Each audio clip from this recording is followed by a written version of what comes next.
الحمد لله. كيف الأمازون؟ والله الحمد لله. ايش تسألك؟ ليش كنت بتلاحق علاء؟ اليوم خرجوا القمامة بيتنا. ايه؟ وابشرتها أخو محمد جاب القمامة ولحقت بعدها أشياء راقبة ما بفعل بها. جيت أبشره بياخذ من القمامة. صدق؟ والله أخوهم بيجعجعهم خليها على الله. حسبي الله ونعم الوكيل عليه بس. حسبي الله ونعم الوكيل. ضروري واحد يصير ينصحه ضروري. هذا شيء ضروري واجب. ما عليك، انا بسير واشوف كيف ان شاء الله يصير لك من خير ان شاء الله. إن شاء الله. باي خدمه. نتواصل على خير ان شاء الله.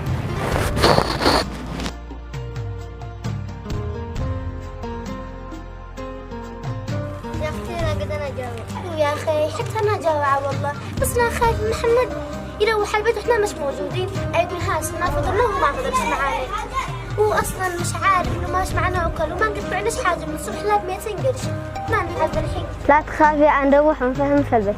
نيحني يا اخي محمد بيتفهم وانت عارف ولا يوم ضحك معانا او يحسسنا معنا الاخوه او يكون لنا سنه زي ما باقي البنات باقي العيال. شوف ملحمنا بالشارع من بين الناس.